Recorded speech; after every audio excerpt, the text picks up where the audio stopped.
Bom dia, irmãos. Abra sua Bíblia em Efésios. Efésios capítulo 6. Vamos ler a partir do verso 10.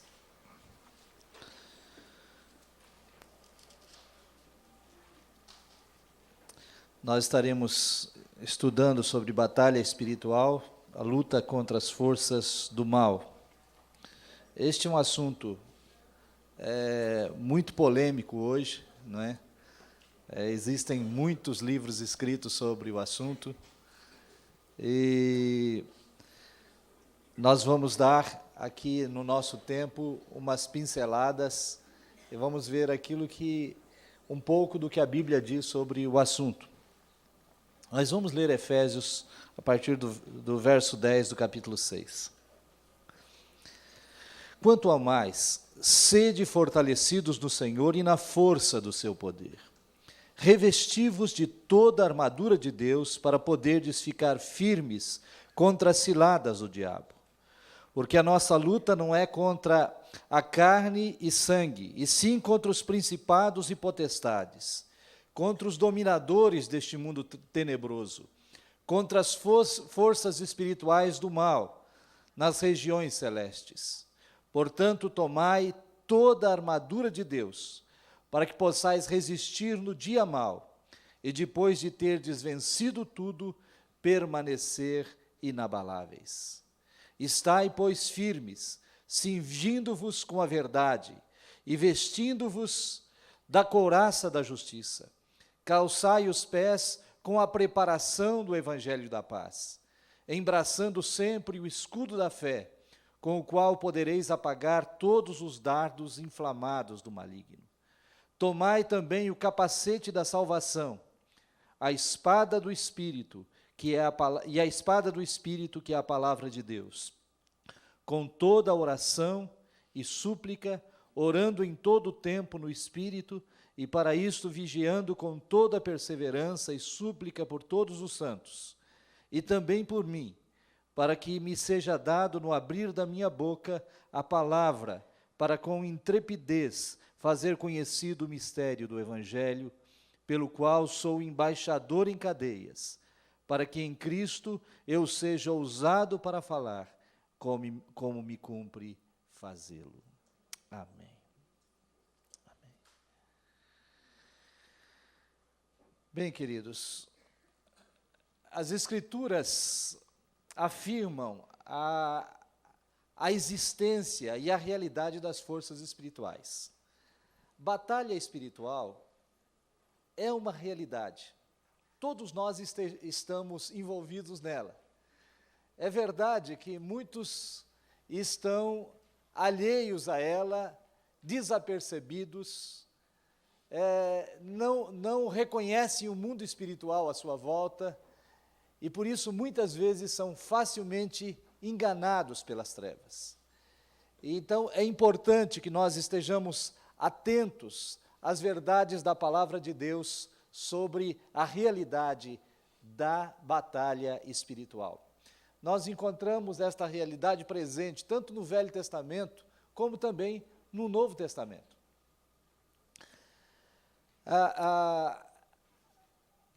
A melhor maneira de vencer o diabo é não dar importância demais a ele, mas direcionar nossa vida a Deus para que Ele seja glorificado através de nós. Quantos aqui viram os Contos de Nárnia, de C.S. Lewis? Já viram o filme, não é? Maravilhoso o filme, não é? É uma parábola do Evangelho de Jesus Cristo. E C.S. Lewis, num dos seus contos, numa das suas parábolas, não é? Ele conta um diálogo entre os demônios. E os demônios, neste diálogo, eles estavam conversando entre eles e dizendo: existem pessoas que acreditam que não existimos. Existem aqueles que colocam a culpa em nós por tudo que sucede de ruim no mundo. Então nós vemos esses dois tipos de pessoas, não é verdade? Tem aqueles que não acreditam que Satanás existe, e tem aqueles também que acreditam que tudo que acontece de ruim é culpa apenas de Satanás. É bem verdade que ele sempre tem o seu rabinho metido nas coisas ruins, mas tem muita coisa, irmãos, que Satanás nem sabe o que está acontecendo. Primeiro, Satanás não é onipresente, ele não é onisciente. Amém? Muitas coisas nós devemos atribuir simplesmente à carne, porque muitas pessoas fazem coisas tão horríveis e tão malignas, e às vezes Satanás nem fica sabendo, né? Mas ele é culpado por aquilo. Agora, neste diálogo entre os demônios, eles terminam dizendo: não devemos nos preocupar com nenhum desses dois tipos de pessoas, pois elas estão jogando a nosso favor. Tanto aqueles que atribuem tudo aos demônios, como também aqueles que dizem que os demônios não existem, eles estão trabalhando em favor dos demônios. A realidade é que nem tudo pode ser atribuído aos demônios, e que eles existem. Eles são uma realidade no mundo.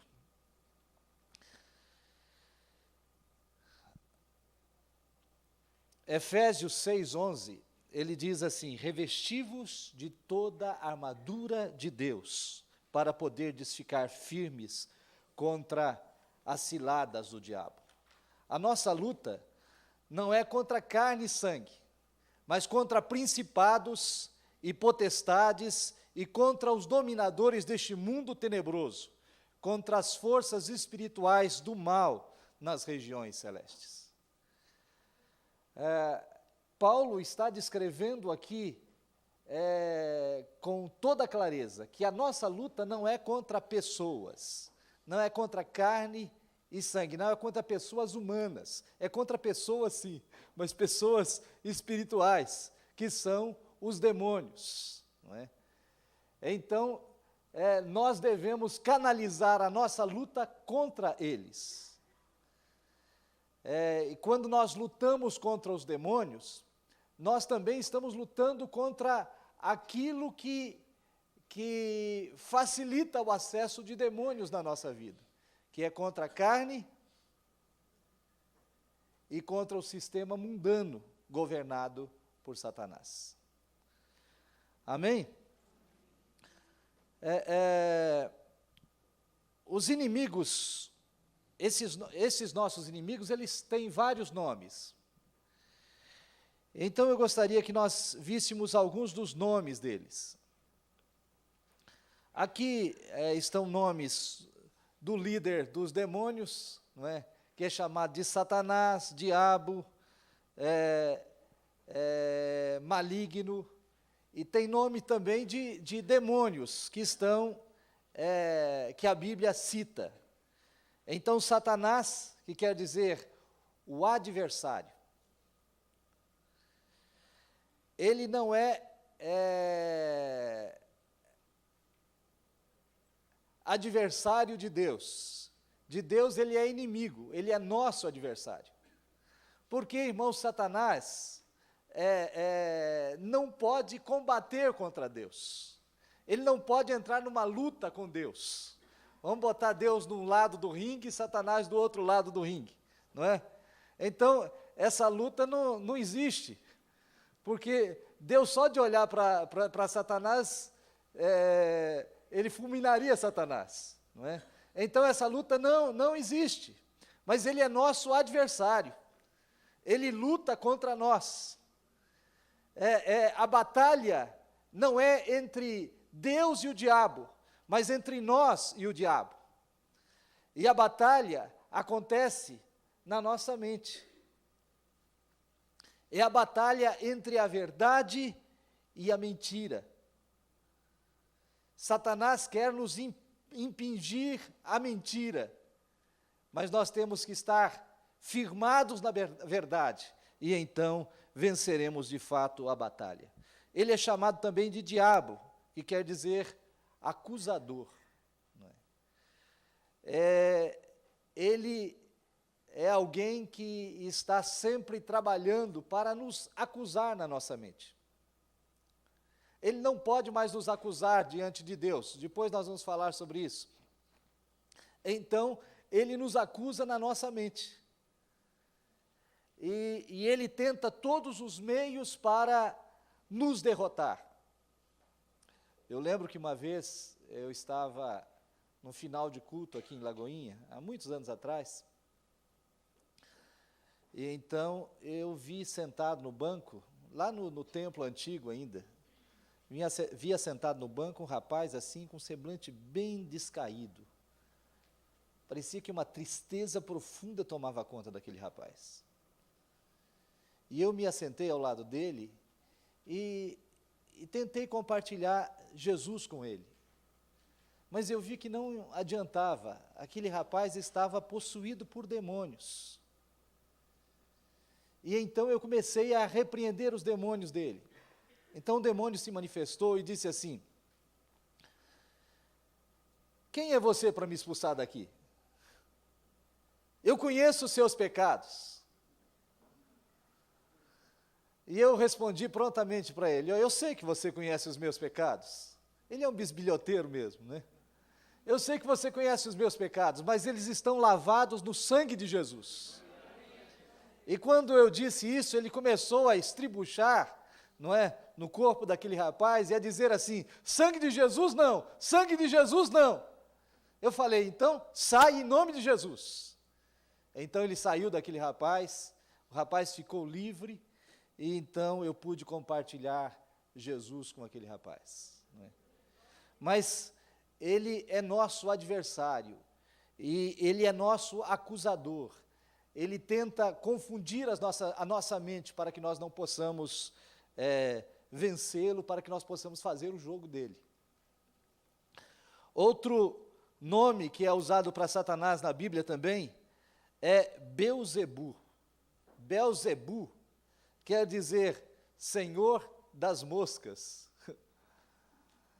É um nome bem apropriado para ele, né? Bem apropriado mesmo. Ele é o gênio que preside a corrupção. Então, ele está trabalhando para corromper todas as coisas, para corromper você como pessoa, para corromper a sociedade. É o tal do Beelzebu. Ou Belial, é outro nome usado também na Bíblia, quer dizer marginal, salafrário, maroto. Outro nome também que nós encontramos lá em 2 Coríntios 11:3, Gênesis 3, 4 a 13, é serpente. Ele é chamado em 2 Coríntios de antiga serpente, porque está se referindo lá a Gênesis, capítulo 3. Antiga serpente. É a serpente que enganou Eva, não é? E fez o homem cair em pecado. Também Apocalipse 12:12, ele é chamado de grande dragão. Grande dragão. Isso enfatiza o seu poder de destruição. Mostra também o seu poder de governar sobre as coisas, sobre o sistema mundano que ele estabeleceu. 1 Pedro 5,8 também, Pedro chama de leão que ruge. Diz que ele ruge como leão. Ele ruge como leão. Ele, na verdade, não é leão. Porque leão, nós só temos um, que é o leão da tribo de Judá. Mas sabe, acho que Satanás tem assim uma secreta admiração por Jesus. E ele não confessa essa admiração, mas ele quer imitar Jesus. Então ele fica rugindo como leão, não é? Ele ruge ao nosso derredor. Ele ruge ao nosso derredor procurando uma brecha. Ele ruge como leão, talvez porque ele pensa que rugindo como leão nós vamos confundir, não é? Achar que é Jesus. E se nós não damos lugar para o Espírito Santo, nós podemos confundir às vezes mesmo. Se nós não estamos cheios do Espírito Santo, nós podemos confundir mesmo, às vezes. 2 Coríntios capítulo 4, ele é chamado de o Deus deste mundo.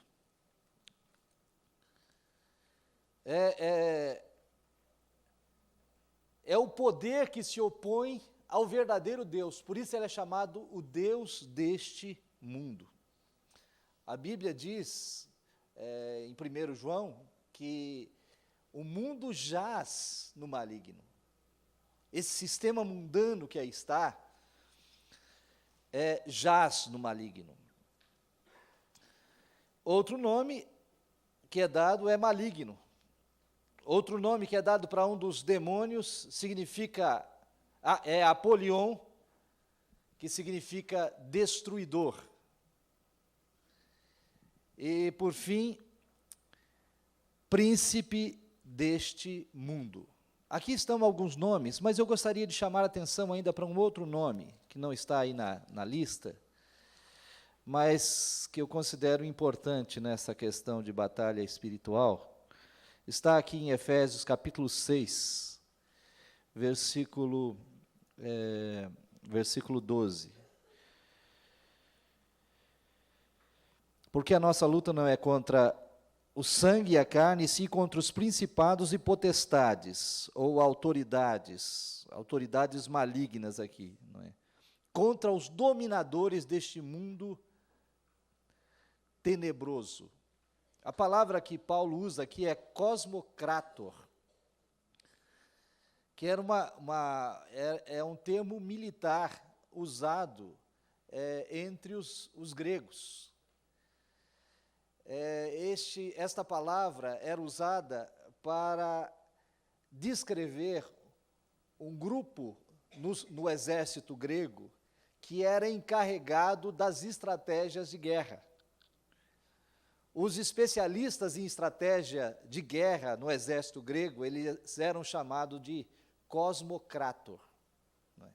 É um outro nome que é dado aqui às forças das trevas.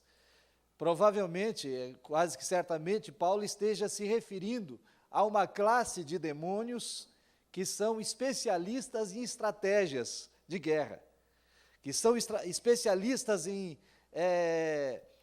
estabelecer estas ciladas que Paulo fala aqui no verso 11 do capítulo 6 de Efésios. Nós devemos revestir-nos de toda a armadura de Deus para podermos ficar firmes contra as ciladas do diabo. Outra versão diz contra as astutas ciladas do diabo. Cilada é uma coisa que é feita escondido. É algo que é feito para pegar o adversário de surpresa, não é? E então levar vantagem na batalha. Então existem demônios que são especialistas em ciladas.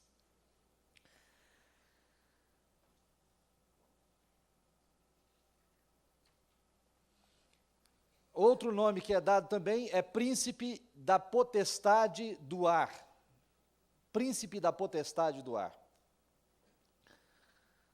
Aqui em Efésios 2:2, não é? É usada esta expressão, príncipe da potestade do ar.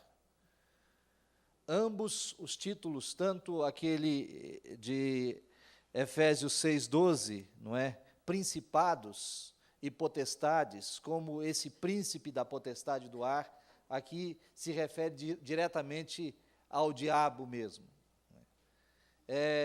Isso destaca o governo de Satanás no mundo.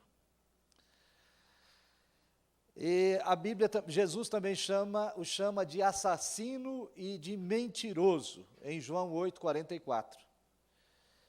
Que aqui em João 8:44 diz que ele foi homicida desde o princípio e jamais se firmou na verdade.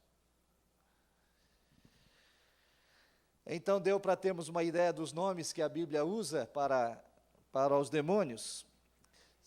Se você pesquisar mais, você vai encontrar outros nomes, mas esses são os principais. Então, irmãos, vamos parar um pouquinho agora e ver um pouco da estratégia usada por Satanás.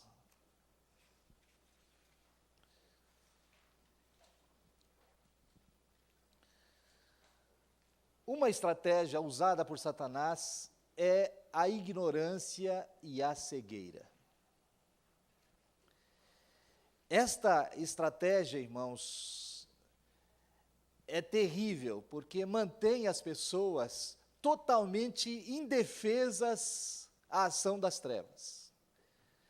No texto que nós já vimos de 2 Coríntios, capítulo 4, versículo 4, diz que o Deus deste século cegou o entendimento dos incrédulos, para que não lhes resplandeça a luz da glória de Deus na face de Jesus Cristo.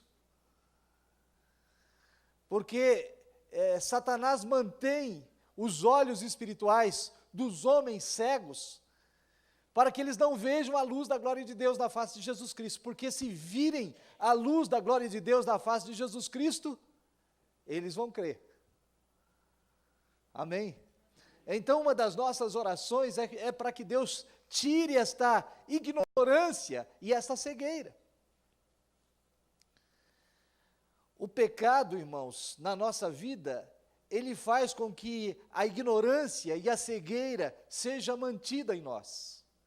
Por isso que o homem não pode salvar-se por si mesmo. Ele precisa de uma luz. A Bíblia diz que a fé vem pelo ouvir, e o ouvir pela palavra de Cristo. Amém? A palavra é esta luz que ilumina o entendimento, que rompe com o ciclo da ignorância na vida da pessoa. Mas cada vez que a pessoa peca, ele está acumulando mais cegueira e mais ignorância na sua vida. O apóstolo Paulo é bem claro sobre isso, lá em Efésios, capítulo 4, versículo 17. Olha só o que ele diz aqui em Efésios 4, 17.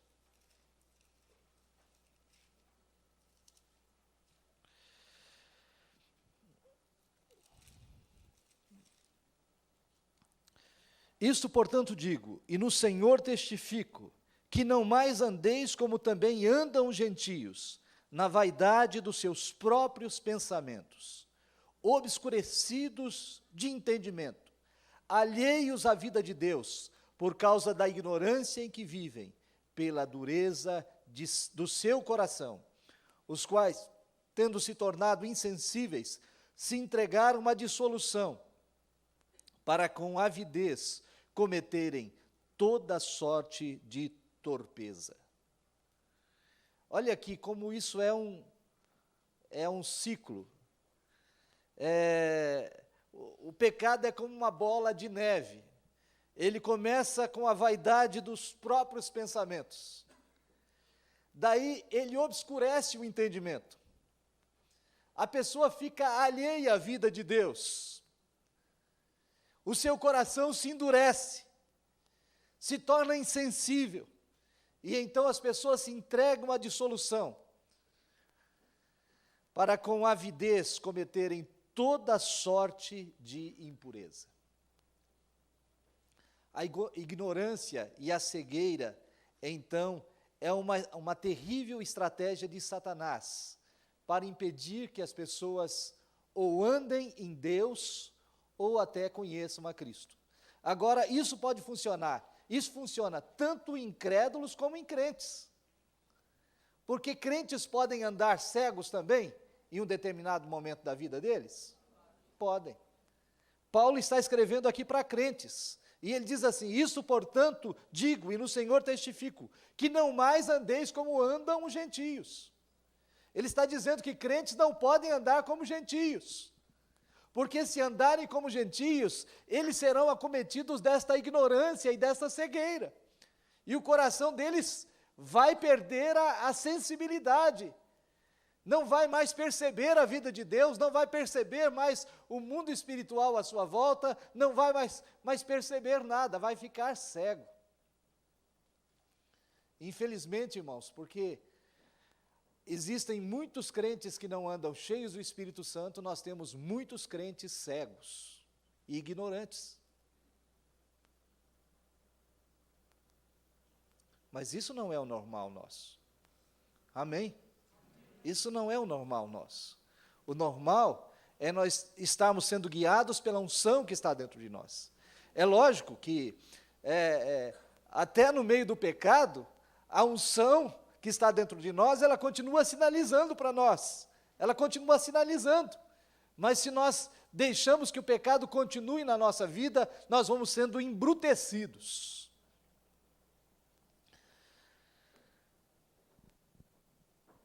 Outra estratégia de Satanás é o engano, ilusão e valores invertidos.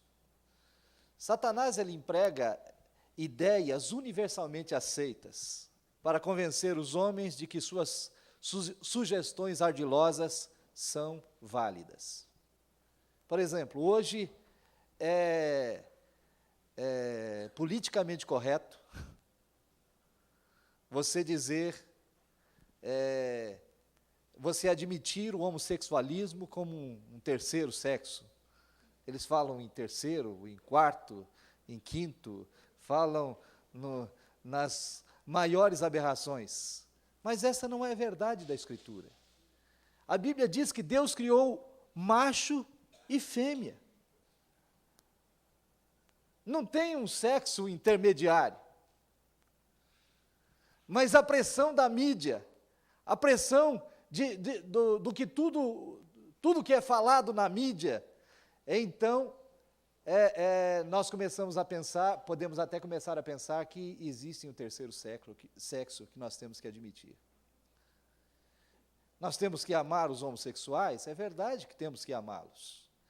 Nós não vamos amar o pecado deles, mas nós temos que amá-los, porque eles são pessoas que Deus criou e que Deus ama. Nós temos que amá-los e trabalhar para que eles sejam libertos dos seus pecados. Assim como também temos que trabalhar para que o adúltero seja liberto dos seus pecados, o mentiroso seja liberto dos seus pecados, o ladrão seja liberto dos seus pecados, e assim por diante.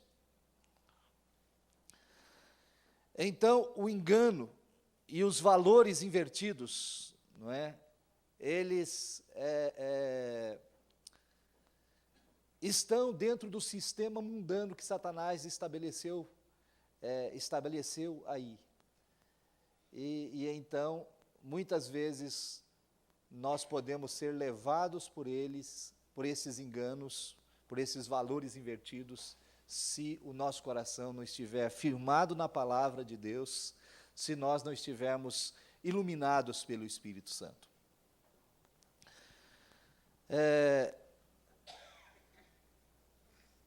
Hoje, nós temos uma ênfase de muito individualismo no mundo. Não é? Nós temos uma ênfase muito humanista no mundo, e tudo isto vai penetrando na igreja e influencia a igreja. Como a igreja do Novo Testamento, ela recebeu fortes influências do gnosticismo. E o apóstolo Paulo, João, combatem com veemência essas doutrinas gnósticas, esses pensamentos mundanos que até tinham uma certa roupagem, uma certa aparência de verdade na sua época, mas eles combateram com veemência estes ensinos que eram enganos, que eram valores invertidos, e então nós devemos fazer isso hoje também, amém? Nos firmarmos cada vez mais na verdade. Judas, ele foi vencido por uma armadilha.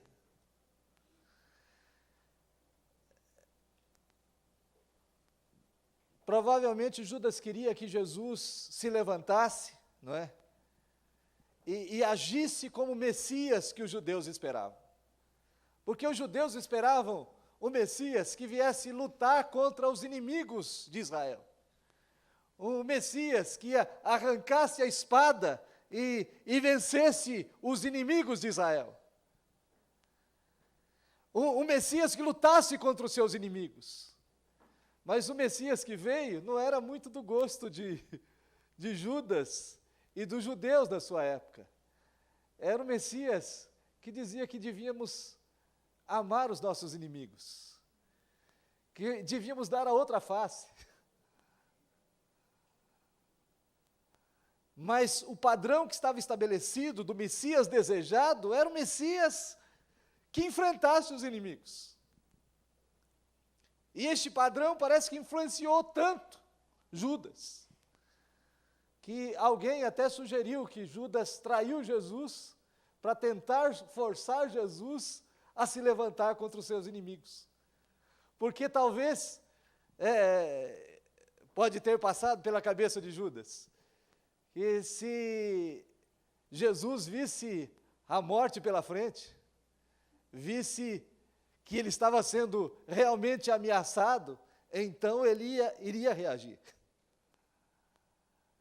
Ele não podia entender que Jesus tinha vindo para morrer. E a Bíblia diz que Satanás encheu o coração de Judas com essas ideias. Mas ele pegou essas ideias aonde? No sistema mundano que já estava estabelecido em Israel.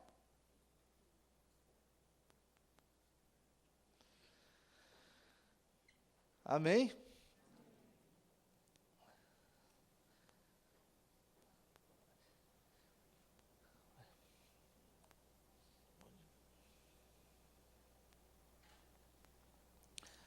A armadilha das escrituras torcidas.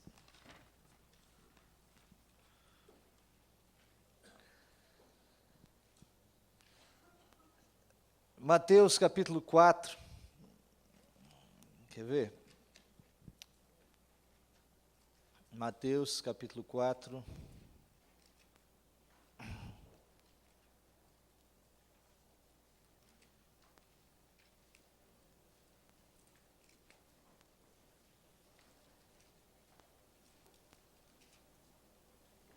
Versículo.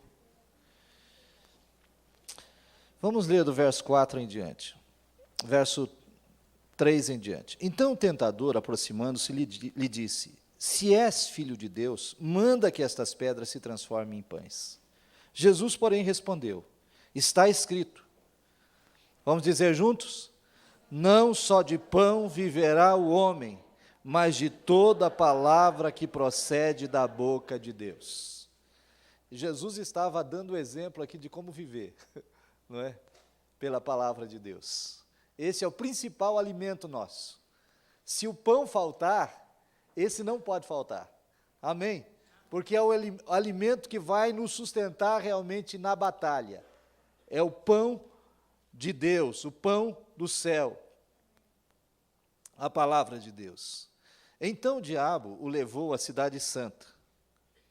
Colocou-o sobre o pináculo do templo e lhe disse: Se és filho de Deus, atira-te abaixo, porque está escrito: Aos seus anjos ordenará a teu respeito que te guardem.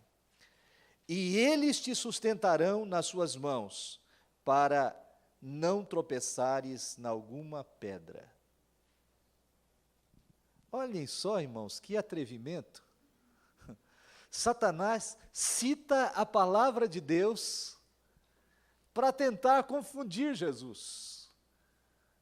E muitas vezes a palavra de Deus é usada com propósitos malignos. Não só pelo diabo, mas também por outras pessoas. Eu já vi isso acontecer muitas vezes. E nós temos que estar atentos ao espírito da palavra. Agora, Satanás, irmãos, ele é muito esperto. Ele sabia com quem estava lidando. Porque ele sabia que estava lidando com aquele que conhece mais Bíblia do que qualquer um. E que sabe a resposta de todas as coisas da Bíblia, tem a resposta para todas as coisas da Bíblia. Então, Satanás, ele preparou uma armadilha bem preparada. Ele pegou um texto, que é o Salmo 91, interpretou o texto corretamente, fez uma exegese, assim, corretíssima do texto. Porque o Salmo 91, irmãos, ele, como os irmãos sabem, ele tem uma chave. Aquelas promessas do Salmo 91 são para aqueles que habitam no esconderijo do Altíssimo, para aqueles que descansam à sombra do Onipotente. Amém? Então, como as promessas do Salmo 91 são para aqueles que habitam no esconderijo do Altíssimo, que descansam à sombra do Onipotente, tinha alguém que descansava mais à sombra do Onipotente? Alguém que mais habitava no esconderijo do Altíssimo do que Jesus? Não. Então, ele aplicou corretamente, ou seja, fez uma exegese correta do texto e aplicou corretamente a Jesus. Está escrito que aos seus anjos ordenará teu respeito, que te guardem, e eles te sustentarão nas suas mãos, para não tropeçares em alguma pedra. Então, esse salmo é perfeitamente aplicável a Jesus. Só que, irmãos, não basta a exegese correta. É preciso também o coração correto.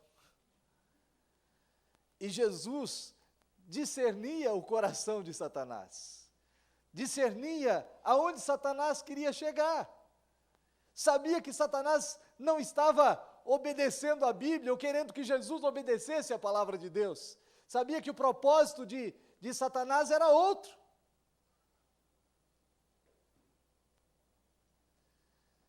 E então ele respondeu: também está escrito, não tentarás o Senhor teu Deus. Amém?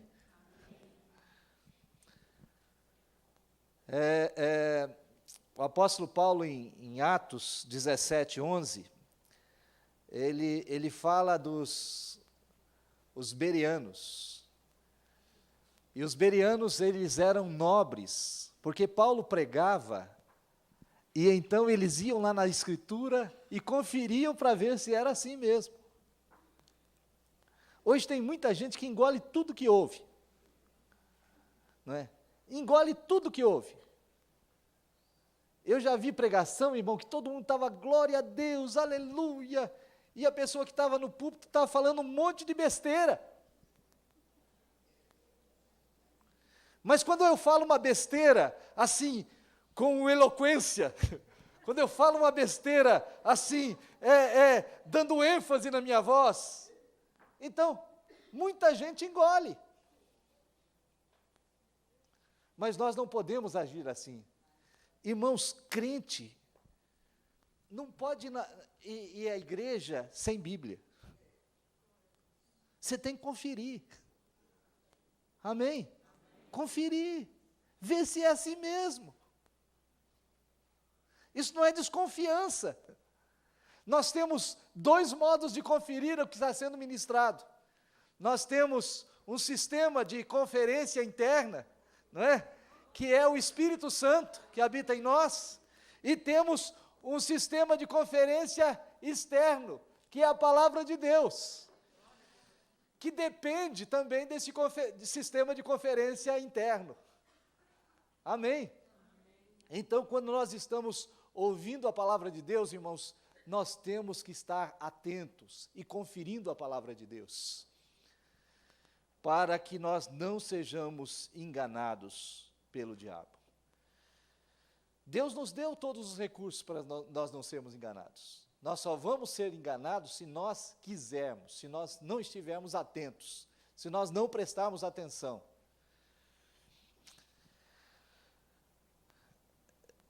Em 2 Coríntios 11, 13, Paulo taxou de ministros de Satanás os que se empenhavam em torcer as Escrituras de acordo com seus corações. Então, eles torciam as Escrituras segundo a sua vontade. Então, daí, Paulo chamou de ministros de Satanás. É lógico que há uma diferença entre um pregador cometer um engano, não é? Ou cometer um erro de interpretação, de uma pessoa que está malignamente intencionada em enganar, não é? Há uma diferença muito, muito grande nisso. Em 2 Coríntios 2,17, o apóstolo Paulo fala também daqueles que mercadejavam a palavra de Deus. Ou seja, usavam a palavra de Deus para levar vantagem. Usavam a palavra de Deus para promoção pessoal ou para ganhar recursos financeiros e não para realmente abençoar as pessoas, para levar as pessoas a terem um encontro com o Senhor. Numa outra aula que eu dei aqui, eu falei, eu citei um texto que Jesus fala lá em João 7, 18, quando Jesus diz que aquele que fala por si mesmo, ele busca a sua própria glória. Mas aquele que busca a glória de quem o enviou é verdadeiro e nele não há injustiça. Quando eu falo por mim mesmo, irmãos, eu estou mercadejando a palavra de Deus, porque eu estou procurando oferir vantagem. Eu estou buscando a minha própria glória. Mas quando eu falo na dependência do Espírito Santo, então, daí eu sou verdadeiro. Eu estou buscando a glória de quem me enviou. Amém?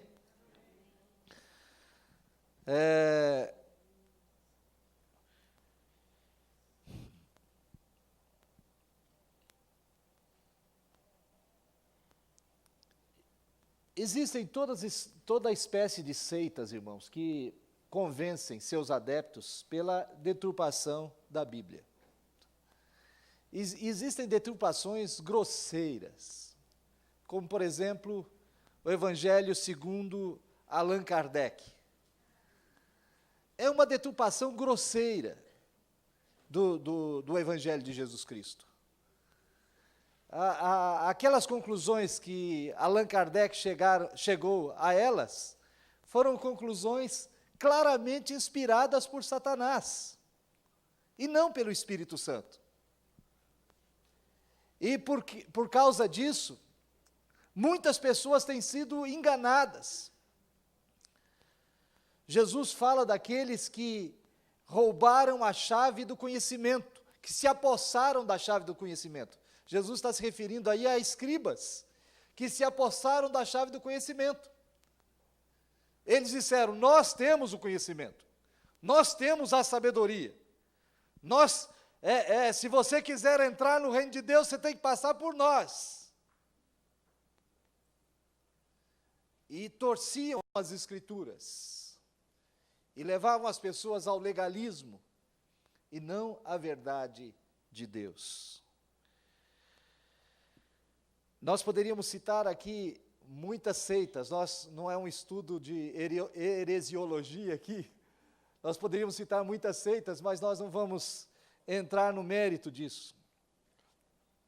Na parábola do semeador, Jesus ensinou que Satanás tira a palavra semeada do coração humano. Agora, ele tira a palavra como? Impedindo que a pessoa entenda. Porque quando há esse entendimento, esta iluminação do Espírito, ele não consegue mais roubar a palavra. A palavra só é roubada do nosso coração quando ela fica na superficialidade. Quando você não penetra nela pelo Espírito. Então Satanás vem e rouba.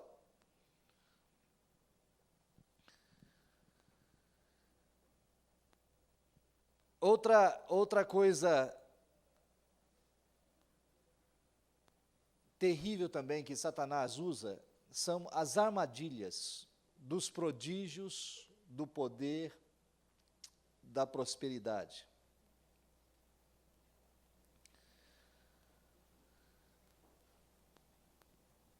O poder,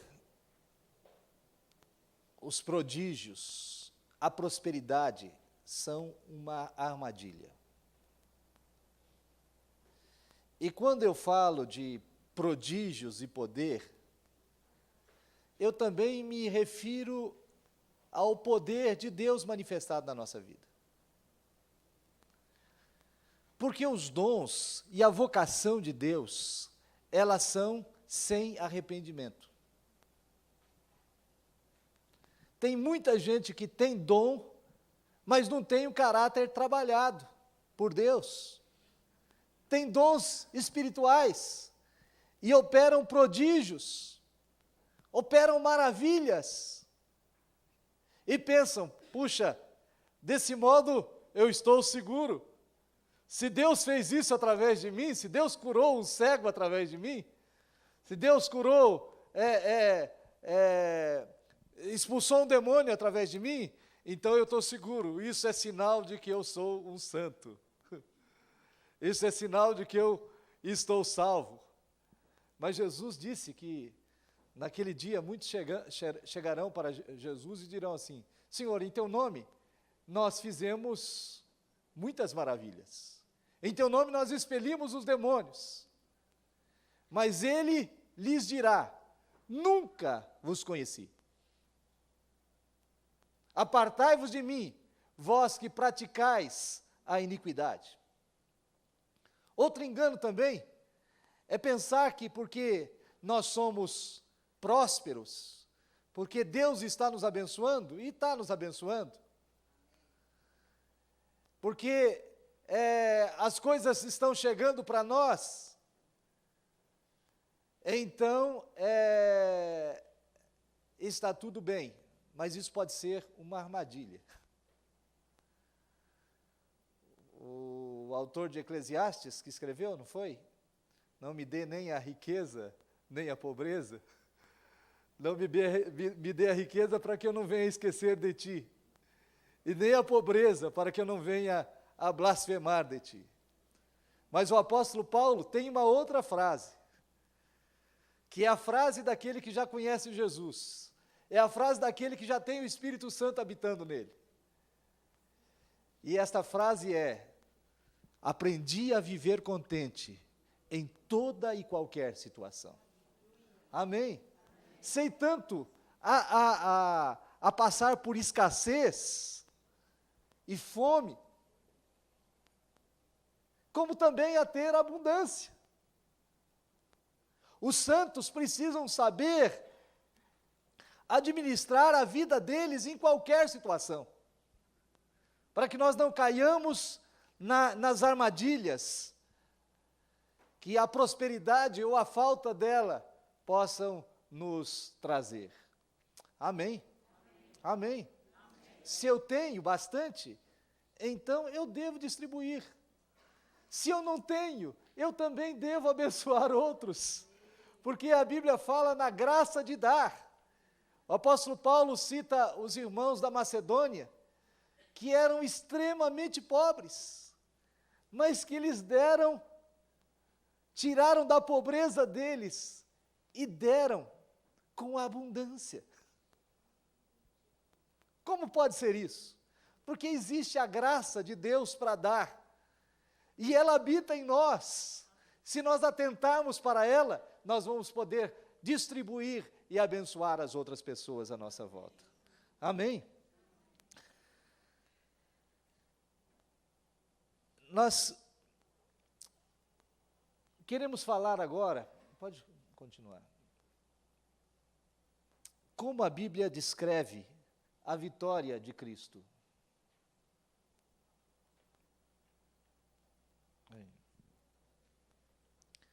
Como a Bíblia descreve a vitória de Cristo? Gênesis 3,15, há uma profecia. Logo depois da queda do homem, então, o Senhor nos dá uma promessa, que o descendente da mulher esmagaria a cabeça da serpente. Olha o verso 15, o que diz: porém, inimizade entre ti e a mulher, entre a tua descendência e o seu descendente. Este te ferirá a cabeça, e tu lhe ferirás o calcanhar. Ele está dizendo a serpente aqui, que Deus colocaria inimizade entre a serpente e a mulher, entre a descendência da serpente e o descendente da mulher. E que o descendente da mulher feriria a cabeça da serpente. Ainda que a serpente iria ferir o calcanhar. Mas esse ferir o calcanhar estava dentro do propósito de Deus. Esse ferir o calcanhar de Jesus, né, era algo que Deus havia planejado antes da fundação do mundo. Apocalipse fala do cordeiro que foi morto antes da fundação do mundo. Porque antes da queda, Deus já havia providenciado a nossa redenção. Deus já havia providenciado a vitória sobre Satanás. Amém? Agora, irmãos, Satanás, ele já foi derrotado. Ele é como uma serpente que, quando você pisa na cabeça dela, você a mata. Mas ela ainda fica se mexendo, não é verdade? Porque ela está se mexendo não significa que ela está viva, mas é a ação do veneno dela. Mas Satanás, irmãos, já está derrotado por Jesus. Porque senão, nós não conseguiríamos expulsá-lo hoje. A vitória já foi estabelecida. Colossenses capítulo 2. Colossenses 2. 14 e 15.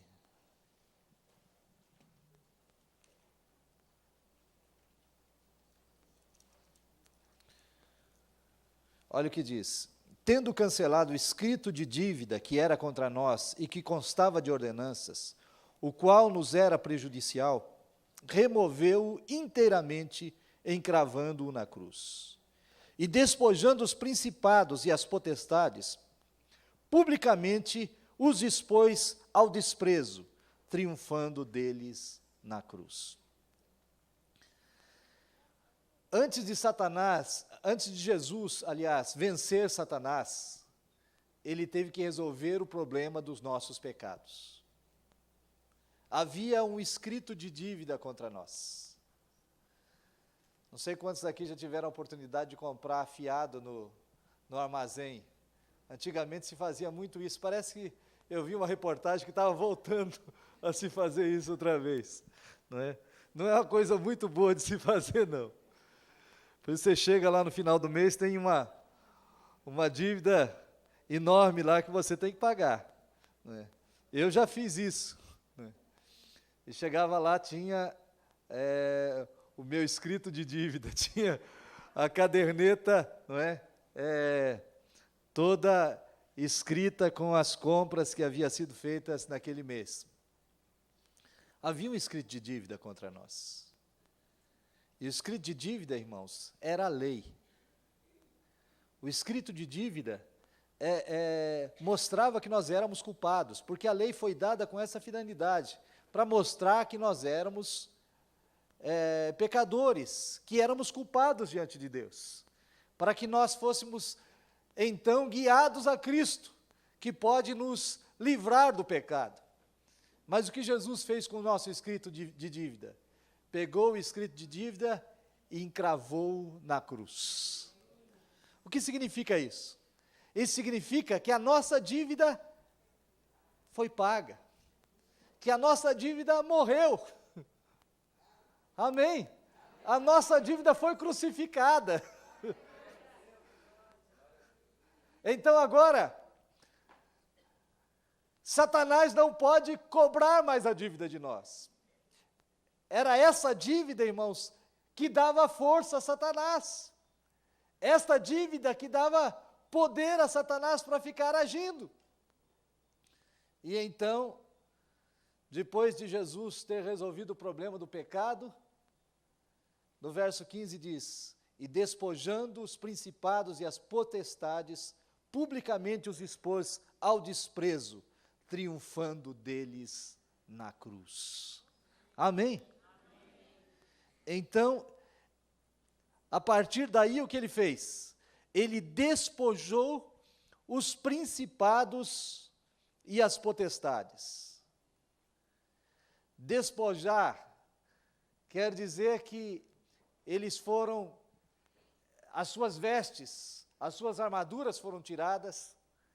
Antigamente, quando se vencia uma cidade numa batalha, então os soldados vencedores entravam na cidade e tomavam as crianças, tomavam as mulheres, tomavam todos os bens dos vencidos, e então ficavam com aquilo para eles.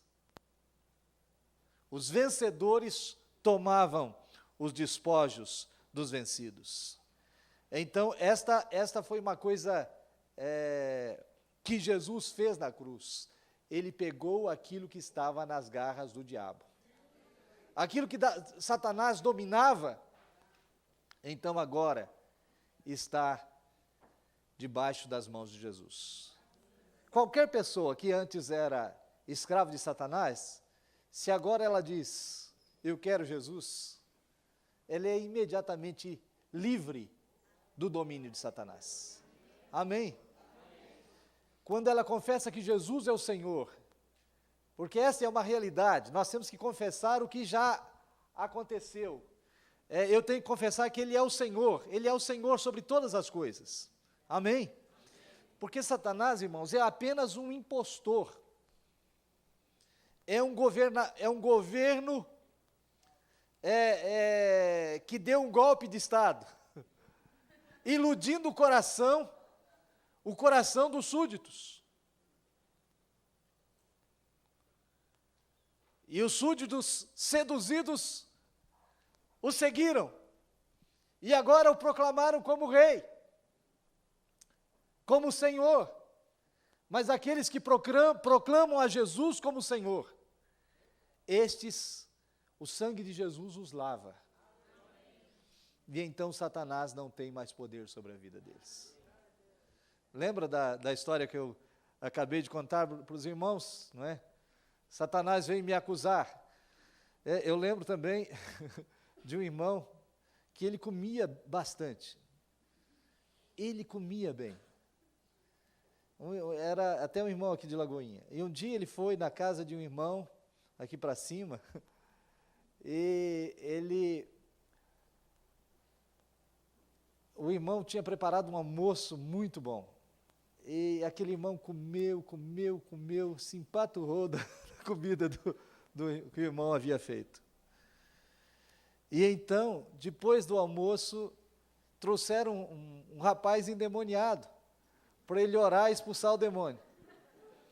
E o demônio disse para ele assim: você encheu a sua barriga, e agora você está querendo me expulsar daqui? Irmão, se é uma pessoa que não tem discernimento, vai logo ser enganado pelo diabo. Não estou defendendo aqui que você deve comer demais. Mas o que ele respondeu foi o seguinte: porque a base da nossa luta, irmãos, é a justiça de Cristo em nós. Amém? Essa é a base da nossa luta. Então ele respondeu assim: olha, não é a minha barriga que vai te expulsar daqui. Mas quem vai te expulsar daqui é o nome de Jesus. Então saia em nome de Jesus. E o demônio teve que sair. Amém?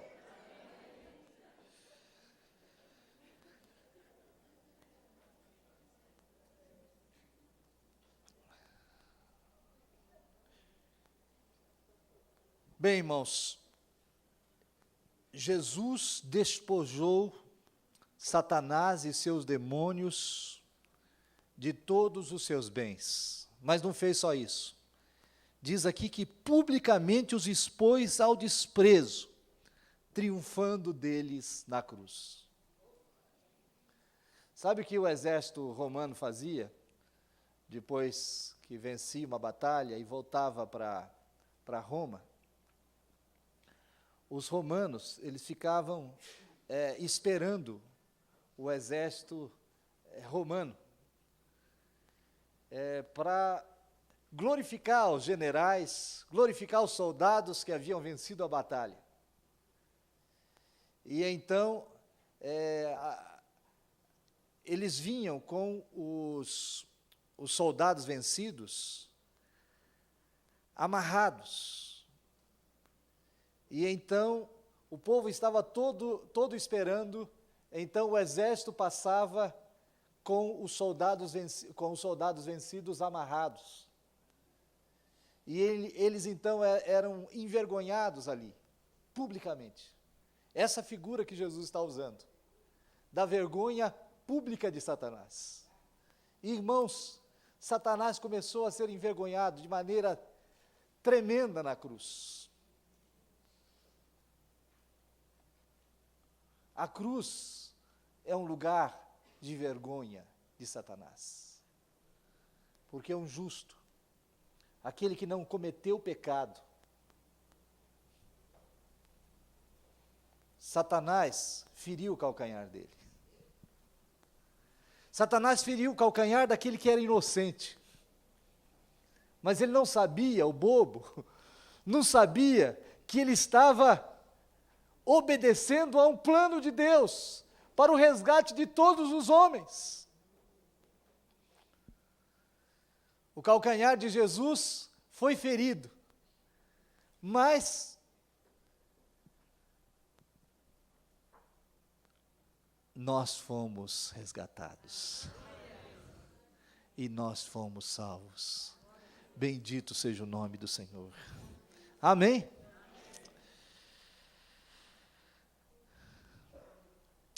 Em João 12:31, olha o que diz.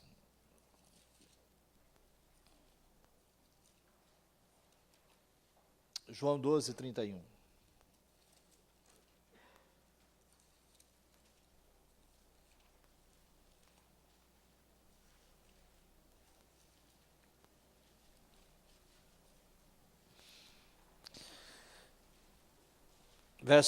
Vamos ler o verso 30 e o verso 31. Então explicou Jesus: não foi por mim que veio essa voz, e sim por vossa causa. Jesus estava se referindo a uma voz que havia sido ouvida do céu. E os discípulos ficaram maravilhados com aquilo. E então Jesus fala por que essa voz veio. Chegou o momento de ser julgado este mundo, e agora o seu príncipe será expulso. Chegou o momento de ser julgado este mundo, e agora o seu príncipe será expulso. O mundo, irmãos, ele foi julgado na cruz. Só que Jesus pagou pelos pecados de todos nós.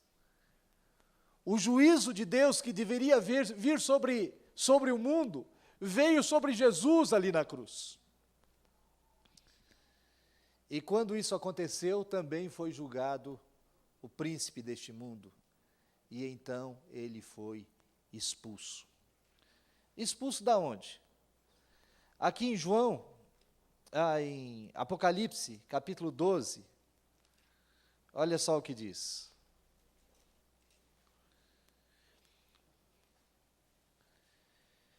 Versos de 1 em diante. Viu-se grande sinal no céu, a saber, uma mulher vestida do sol, com a lua debaixo dos pés, e uma coroa de 12 estrelas na cabeça, que, achando-se grávida, grita com as dores de parto, sofrendo tormentos para dar à luz.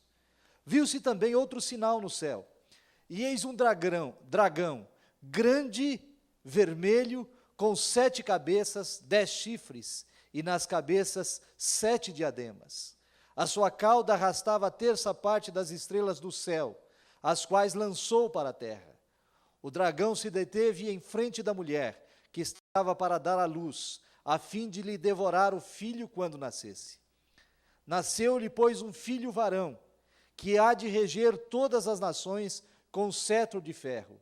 E o seu filho foi arrebatado para Deus até ao seu trono. A mulher, porém, fugiu para o deserto, onde lhe havia Deus preparado lugar, para que nele se sustentem durante 1260 dias.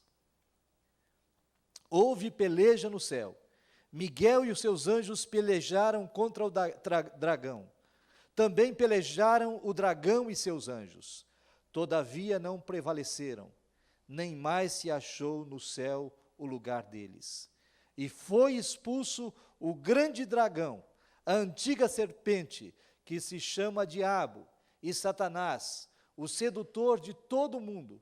Sim, foi atirado para a terra, e com ele os seus anjos. Então ouvi grande voz no céu proclamando: agora veio a salvação, o poder, o reino do nosso Deus e a autoridade do seu Cristo, pois foi expulso o acusador de nossos irmãos, o mesmo que os acusa de dia e de noite diante do nosso Deus.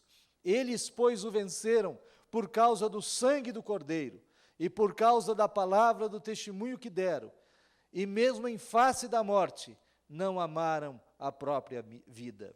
Por isso festejai, ó céus, e vós os que neles habitais. Ai da terra e do mar, pois o diabo desceu até vós, cheio de grande cólera, sabendo que pouco tempo lhe resta. Aqui há uma mulher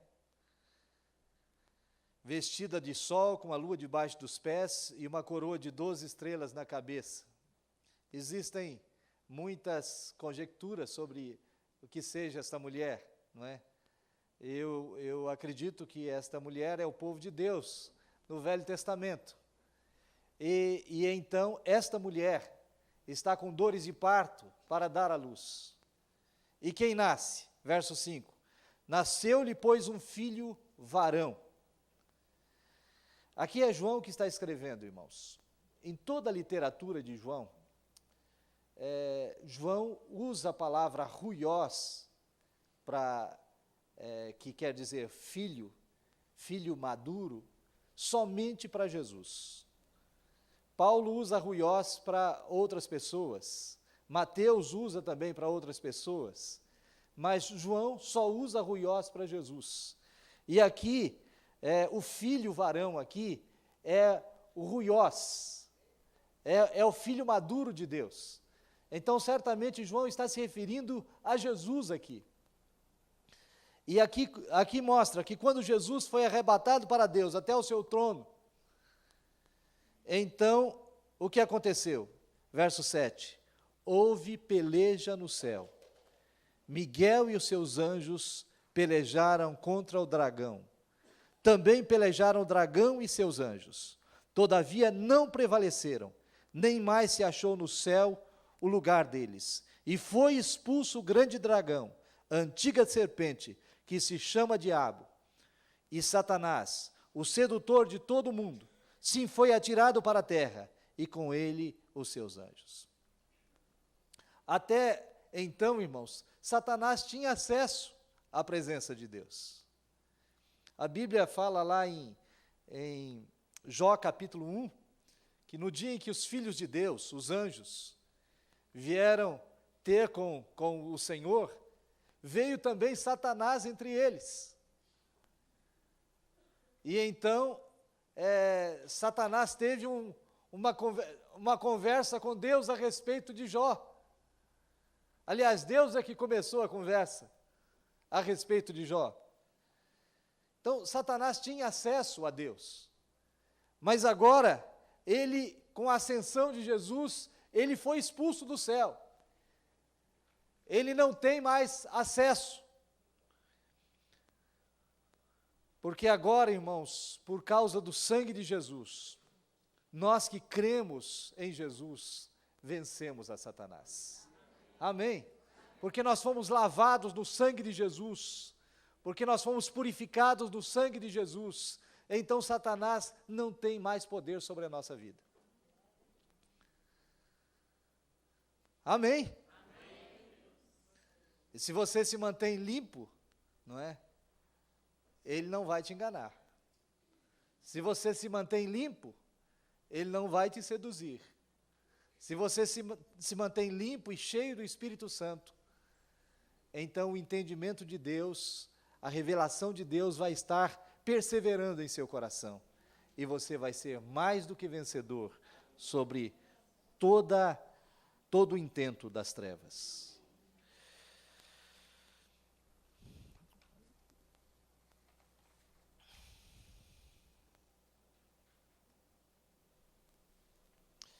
Então, aqui no capítulo 12, Jesus mostra que com a sua morte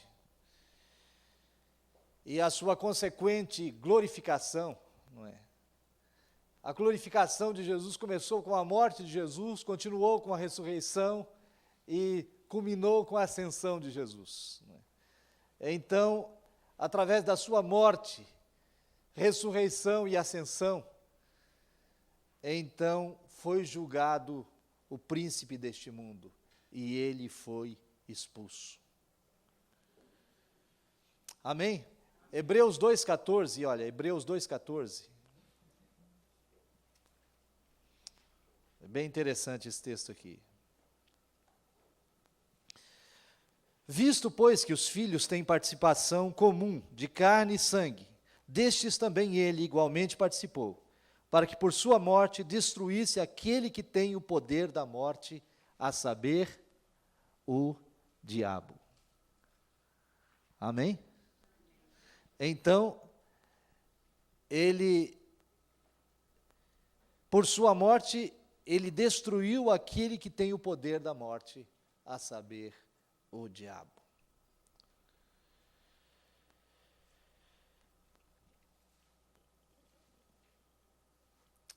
Romanos 6, 23 diz que o salário do pecado é a morte. Em João 8, 44, Jesus, como nós já vimos, Jesus chama Satanás de assassino, não é? Agora, ele mata como?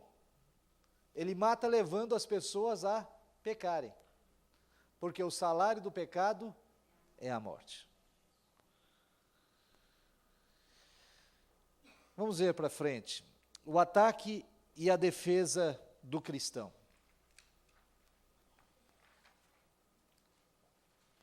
Primeiro, nós já vimos, irmãos, que nós fomos lavados no sangue de Jesus.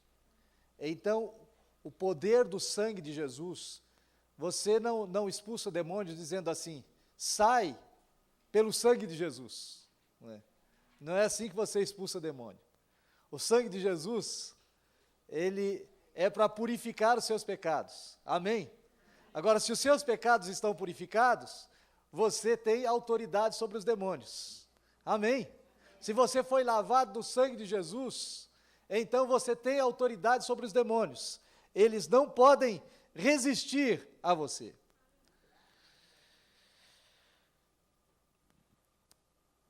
Então, a Bíblia nos ensina que nós não devemos dar lugar ao diabo. Efésios 4, 27. Efésios 4, 27.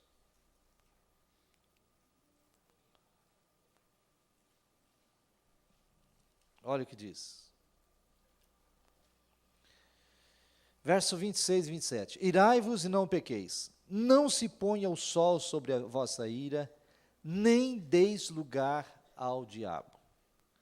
Não se ponha o sol sobre a vossa ira, nem deis lugar ao diabo. Nós temos uma cerca de proteção à nossa volta, irmãos. Lá em Jó capítulo 1, verso 6, Satanás fala sobre esta cerca. Não é? Satanás diz assim: porventura tu não cercaste Jó com sebe? Jó foi cercado com sebe. Ora, sebe é uma cerca viva que era usada para proteger as vinhas dos pequenos animaizinhos, e era que vinham e devoravam a vinha. A cerca viva, não é? Ela era tão intrincada assim, tão cheia de galhos e espinhos, que o animal não conseguia passar por ali. E então protegia as vinhas. Ora, é lógico que não é uma cerca de sebe, isso é só uma figura que nos protege, não é? A Bíblia diz que aqueles que temem o Senhor, a misericórdia os cercará. Nós somos cercados pela misericórdia de Deus, pelo poder de Deus, pelo anjo do Senhor. Nós estamos protegidos de todos os lados, por detrás, pela frente, não é? De todos os lados nós estamos protegidos pelo Senhor. Agora, irmãos, só tem duas pessoas que podem derrubar essa cerca, ou fazer brecha nesta cerca. É o próprio Deus, e Ele pode abrir a cerca, com um propósito, como Ele fez com Jó, ou nós mesmos. Nós também podemos abrir a cerca. Por isso que o apóstolo Paulo, aqui em Efésios capítulo 4, verso 27, diz: não deis lugar ao diabo. Amém? Não deis lugar ao diabo.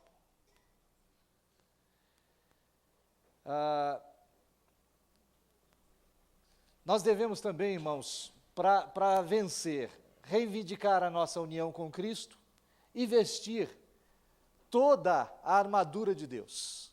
Assim nós poderemos vencer a Satanás e resistir ao diabo e sermos mais do que vencedores. Gostaria que, aqui em Efésios, nós aprendemos como vencer a batalha. Aqui em Efésios nós encontramos uma sequência que seria muito bom se vocês anotassem aí. Essa sequência Paulo coloca antes de falar de batalha espiritual, lá em Efésios capítulo 6, a partir do verso 10. Apesar que tudo isso aqui faz parte da batalha espiritual, não é?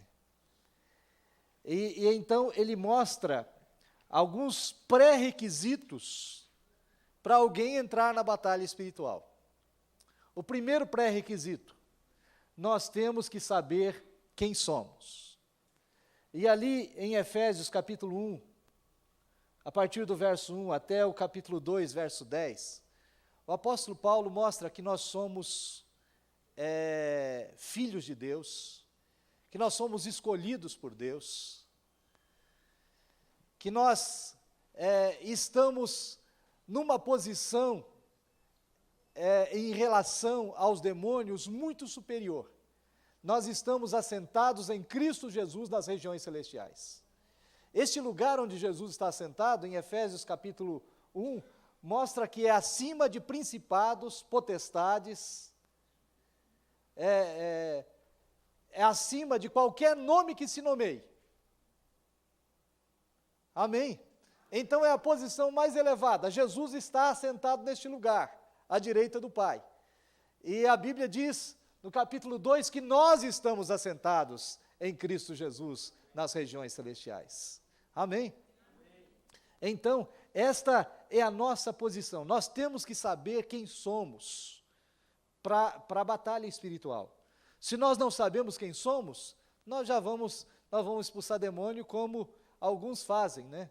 Chegam para os demônios, começam a acariciar a pessoa endemoniada e a dizer assim: ô meu irmão, não fica aí nessa pessoa não, você precisa sair daí, não é? Aí não é o seu lugar, você fica aí encostando nessa pessoa, você está prejudicando essa pessoa, então sai dela, por favor, não é? Tem misericórdia de nós e sai dela.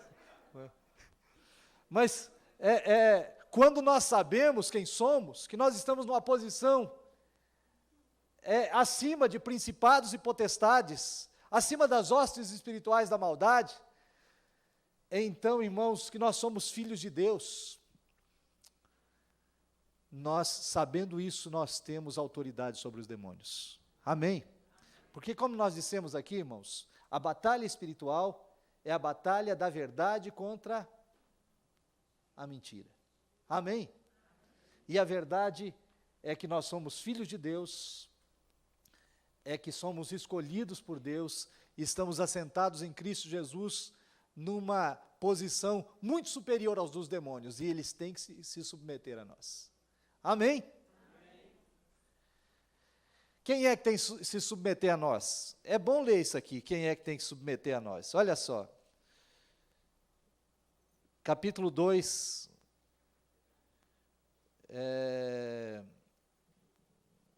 capítulo 1, verso 20 e 21. O qual exerceu ele em Cristo, ressuscitando-o dentre os mortos, e fazendo-o sentar à sua direita nos lugares celestiais, acima de todo principado, e potestade, e poder, e domínio, e de todo nome que se possa referir, não só no presente século, mas também no vindouro. E pôs todas as coisas debaixo dos pés, e para ser o cabeça sobre todas as coisas, o deu à igreja, a qual é o seu corpo, a plenitude daquele que a tudo enche em todas as coisas. Amém. E o verso 6 do capítulo 2 diz: e juntamente com ele nos ressuscitou, e nos fez assentar nos lugares celestiais em Cristo Jesus. Amém? Segunda coisa, irmãos, segundo pré-requisito para a batalha espiritual, nós temos que estar vivendo em unidade com o corpo de Cristo. Amém? Se nós não estamos vivendo, irmãos, em unidade, então nós estamos abrindo brechas para que Satanás ataque o corpo de Cristo. Para que Satanás ataque a igreja. E depois você pode ler Efésios, você vai ver com muita clareza isso lá. Terceira coisa que Paulo nos chama a atenção para vencermos a batalha: vivendo em santidade.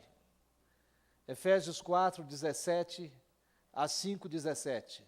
Fala sobre a vida em santidade. O quarto pré-requisito é vivendo cheios do Espírito. 5, 18 a 21. E o quinto pré-requisito é guardando nossos relacionamentos. Aí fala do relacionamento entre marido e mulher, fala do relacionamento entre pais e filhos, fala do relacionamento entre patrões e empregados, não é? E então nós temos que guardar os nossos relacionamentos. Porque nos relacionamentos é que acontecem os conflitos. A Bíblia diz que se nós não perdoarmos, o que vai acontecer conosco? Não seremos perdoados. E alguém que não foi perdoado tem vitória na batalha contra Satanás? Não, não tem. Então, desse modo, já estamos vencendo a batalha e estaremos preparados para ela. Amém? Conseguiram copiar?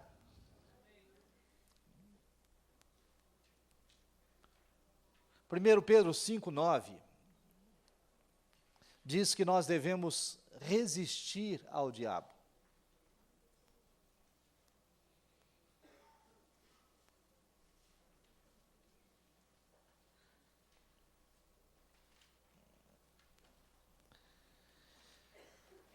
Isso é mais do que proteção, não é? Resistir ao diabo é você enfrentá-lo, é encará-lo e atacá-lo. Amém? E nós temos uma arma de ataque, qual é? A espada do Espírito. Se nós manejamos bem a espada do Espírito, então Satanás vai ficar vulnerável, irmãos. Porque se é uma coisa que Satanás não resiste, é a verdade. Ele não resiste à verdade. Jesus disse: conhecereis a verdade e a verdade vos libertará. Acolher a palavra de Cristo e assegurar que ela seja ricamente implantada em nós. Esse é o segredo da vitória. Colossenses 3:16. Colossenses 3,16. Vamos ler lá que está mais completo. Diz assim: habite ricamente em vós a palavra de Cristo. Instruí-vos e aconselhai-vos mutuamente em toda a sabedoria, louvando a Deus com salmos e hinos e cânticos espirituais, com gratidão em vosso coração. Amém? Mas devemos atentar para uma verdade que eu já falei aqui, que a palavra, que é o meio de nós conferirmos a verdade, com o Espírito dentro de nós, a unção que habita em nós. Amém?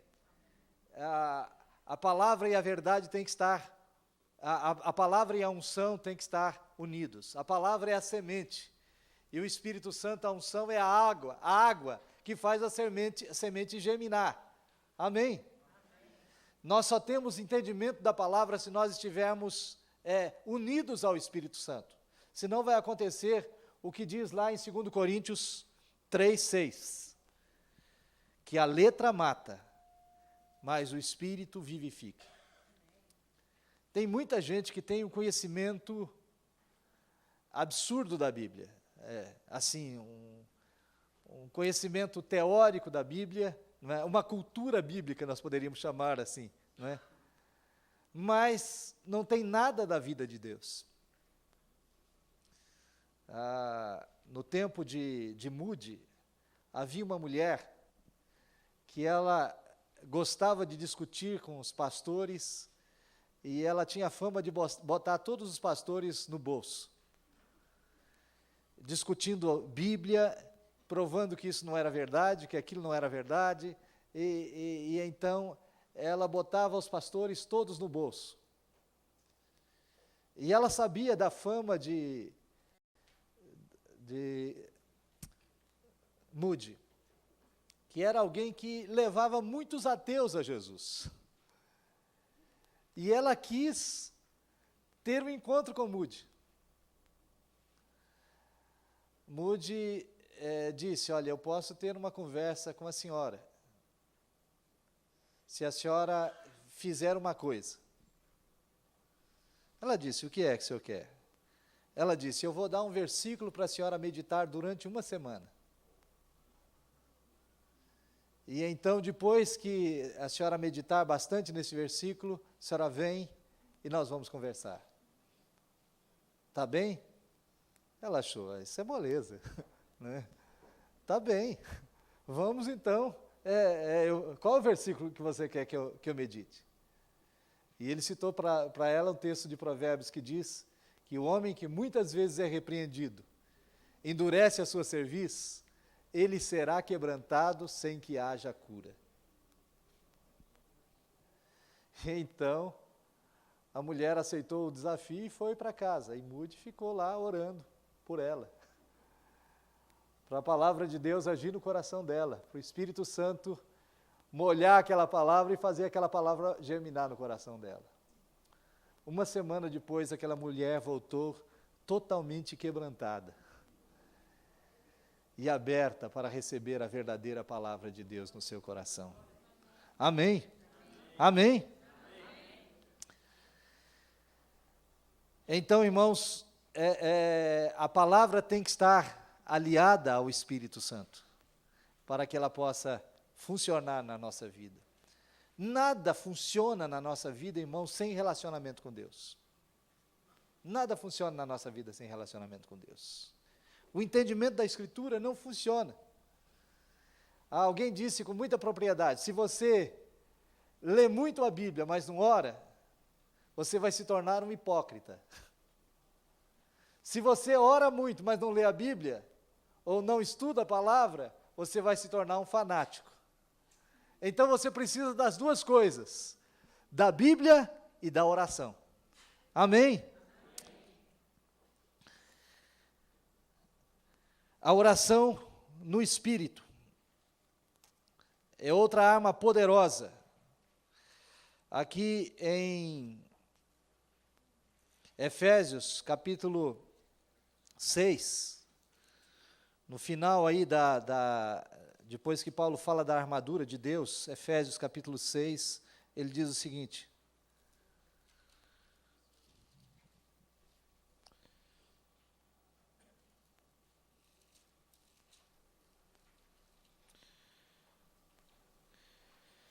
verso 18, com toda oração, que nós devemos tomar a armadura de Deus com toda oração e súplica, orando em todo o tempo no Espírito, e para isso vigiando com toda perseverança e súplica por todos os santos.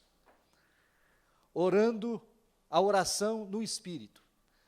A oração no Espírito, irmãos, é a única oração que existe. Não existe outro tipo de oração. A única oração verdadeira é a oração no Espírito. E o que é a oração no Espírito? É a oração guiada pelo Espírito Santo. E ela pode ser feita em português, ou na língua que você fala, ou ela pode ser feita na língua que o Espírito Santo lhe conceder falar. Amém? Lá em 1 Coríntios capítulo 14, versículo 14, o apóstolo Paulo diz que aquele que ora em línguas, o seu espírito ora de fato. Amém? Quando você ora em línguas, você está fazendo uma oração inspirada pelo Espírito Santo. Ainda que a sua mente não entenda nada, você está tocando o sobrenatural de Deus quando você ora em línguas. E algo vai estar acontecendo no mundo espiritual quando você ora em línguas. Amém? E orar em línguas tem a mesma eficiência de você orar inspirado pelo Espírito Santo, em português também. Amém? E quando nós fazemos isto, irmãos, nós vamos carregando as nossas baterias espirituais. Amém? Tanto faz você orar em português inspirado pelo Espírito Santo, como orar também em línguas, do mesmo modo você vai carregando as baterias espirituais. E deste modo você fica com o seu entendimento iluminado. E então Satanás não consegue te enganar. Você pode conhecer muito Bíblia, mas se o seu entendimento não estiver iluminado pela oração no Espírito, então você pode ser enganado. Se Jesus tivesse só conhecimento bíblico, quando Satanás lhe citou a Escritura, lhe citou o Salmo 91, fez aquela exegese correta do Salmo 91, né? Jesus teria sido enganado. Mas como Jesus mantinha sempre o seu espírito alerta, pela oração no Espírito, então era impossível Satanás enganá-lo. Amém? Amém?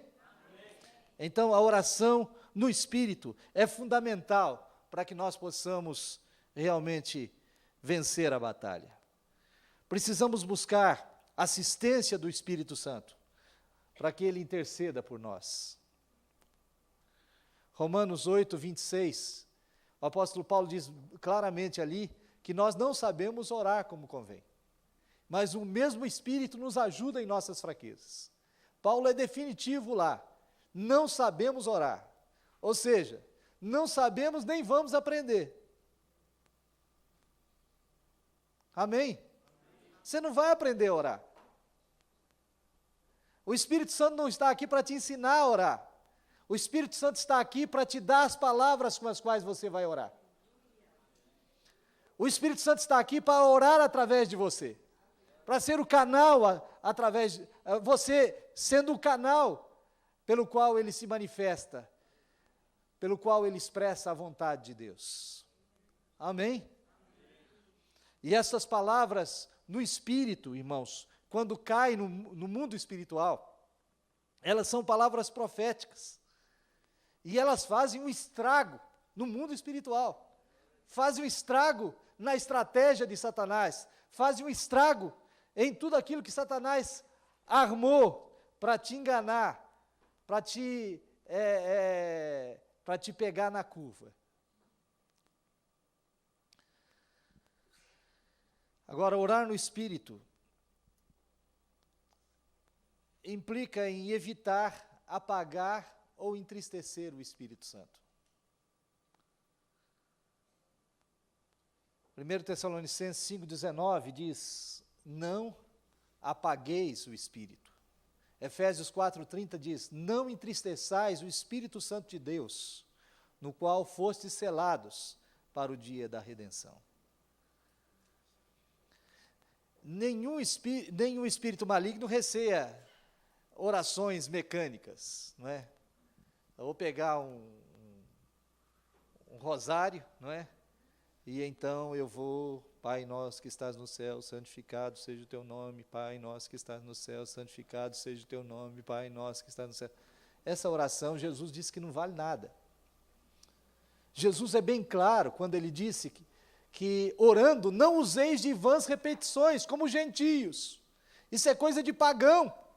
Gentio ali, leia-se pagão. Porque isso é coisa dos gentios, é coisa do paganismo. Porque acham que pelo muito falar é que serão ouvidos. É bem clara a Escritura, irmãos, a esse respeito, que a oração deve ser a oração inspirada pelo Espírito Santo, no ardor do Espírito Santo, e às vezes com os gemidos do Espírito Santo. Amém? Amém. Gálatas 5,18.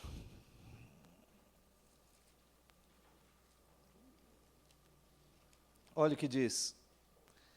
Mas se sois guiados pelo Espírito, não estáis sob a lei. Orar no Espírito é suplicar sob a direção do Espírito do Senhor. Orar no Espírito dinamiza a oração. Atos 1,8, os irmãos se lembram o que aconteceu lá, não é? Eles estavam orando e de repente caiu sobre eles línguas repartidas como que de fogo. E eles passaram a falar em outras línguas, conforme o Espírito Santo lhes concedia que falassem. E todos foram cheios do Espírito Santo. No verso 8, Jesus diz, ficai em Jerusalém, até que do alto sejais revestidos de poder. Amém? Daí no capítulo 2, tem o resultado desta oração ali, em obediência a Jesus, debaixo da direção do Espírito Santo. Enquanto oravam, o Espírito Santo veio sobre eles e os encheu. Amém?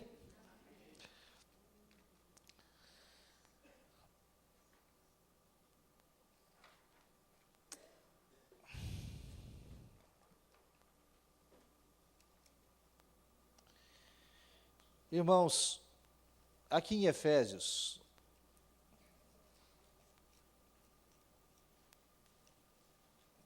capítulo 6,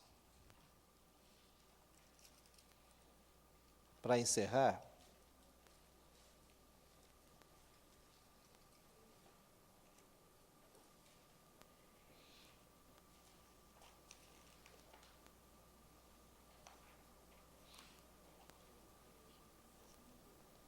o apóstolo Paulo fala sobre a armadura de Deus.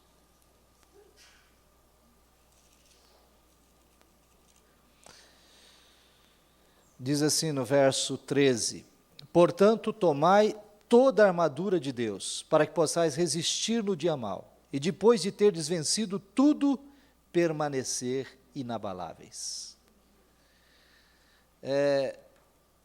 Muitas vezes, irmãos, aqui está o perigo. Depois que nós vencemos tudo, é que nós ficamos mais vulneráveis. Depois da grande vitória, é que vem os grandes fracassos.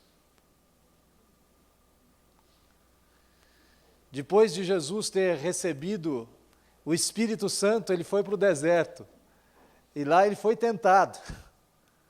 A Bíblia diz que depois da grande vitória de Jesus, depois do Espírito Santo ter descido sobre ele, uma voz do céu ter anunciado: este é meu Filho amado em quem me comprazo.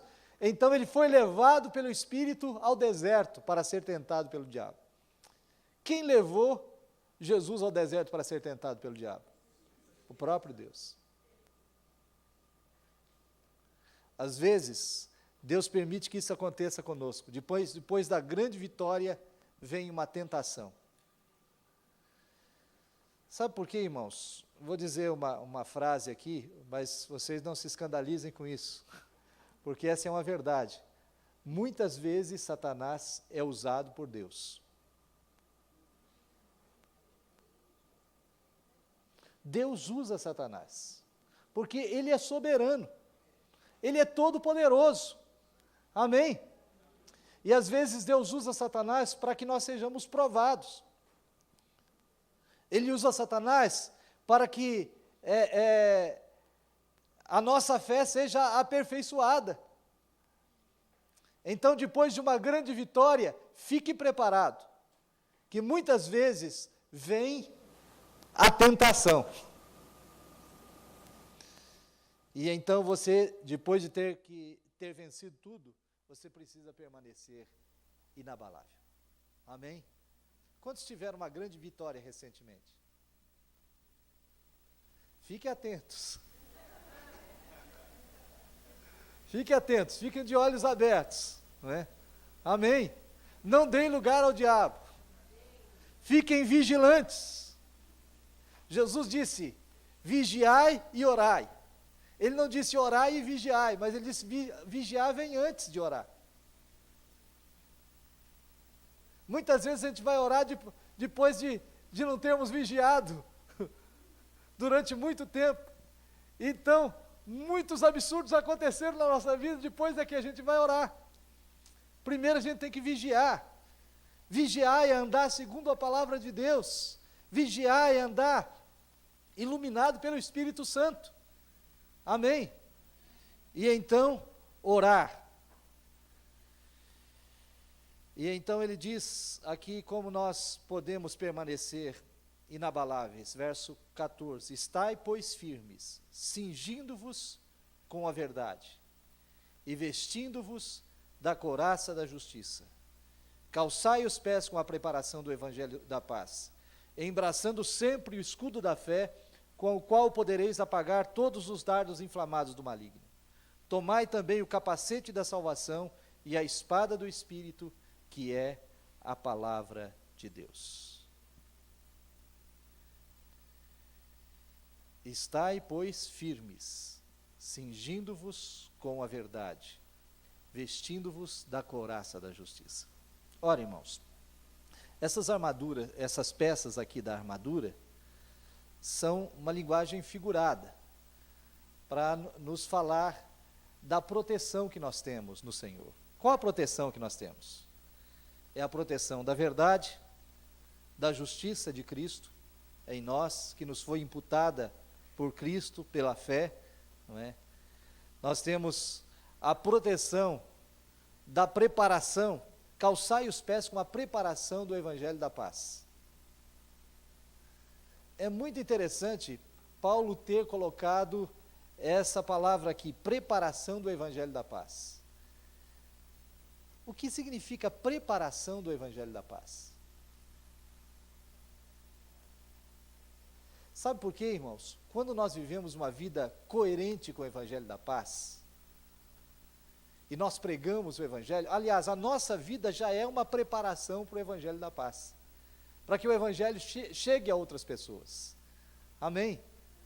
Quando você vive uma vida coerente com o Evangelho da Paz, quando você tem paz com seus vizinhos, paz com seus irmãos, com a sua família, quando você vive em paz, então você já prepara as pessoas, não é? Você já prepara as pessoas para receber o Evangelho. Então, quando você está calçado com este estilo de vida do Evangelho da Paz, você está protegido. E embraçando sempre o escudo da fé. A fé é um elemento fundamental para que nós possamos realmente fazer diferença no mundo espiritual. Porque Satanás, irmãos, como eu disse, ele lança setas aonde? Na nossa mente. Pela fé, com o escudo da fé, nós apagamos os dardos inflamados do maligno. Nas batalhas antigas, eles lançavam flechas incendiárias, não é? Sobre os soldados. E com os escudos, as flechas vinham, batiam no escudo, e então as flechas eram apagadas ali no escudo. Assim também, com o escudo da fé, nós apagamos toda a sugestão maligna de Satanás.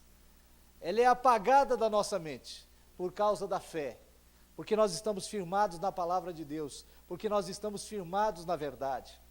Irmãos, toda a armadura de Deus aqui, nós poderíamos resumir numa coisa só. A armadura de Deus é a verdade, é a palavra de Deus. Amém? Quando você está cheio da palavra de Deus, então Satanás não tem poder sobre a sua vida. Quando você está cheio da palavra de Deus, você ordena, e ele tem que obedecer.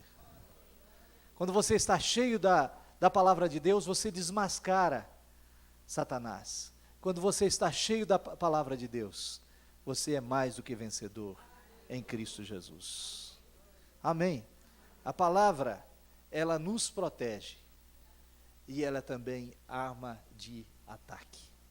Porque tudo isso aqui é a palavra de Deus. Onde você ouve sobre a justiça de Cristo? É na palavra de Deus.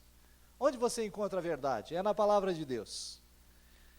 Você coloca a sua fé em quê? Na palavra de Deus. Você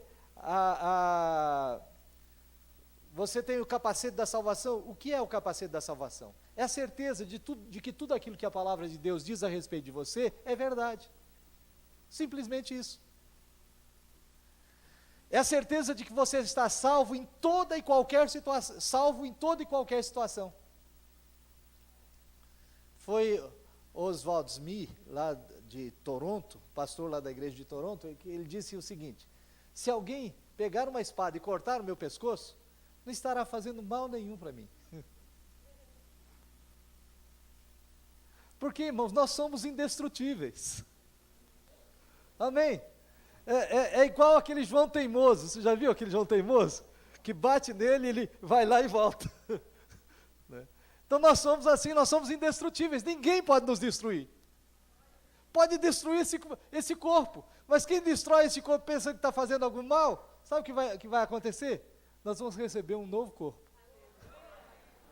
Agora que não pode mais ser destruído. Que espada não corta mais. Que bomba não explode mais. É um corpo de glória. É um corpo eterno nos céus. Amém? Então, o capacete da salvação é esta certeza de que aquilo que a palavra de Deus diz a meu respeito é verdade. De que eu estou salvo em toda e qualquer situação. Se soltar uma bomba atômica aqui agora, sobre o céu, nós vamos estar no céu. Amém? Ninguém conseguiu fazer mal nenhum para nós. Todo mal que tentar fazer, se nós estivermos em Cristo, vai redundar em bem.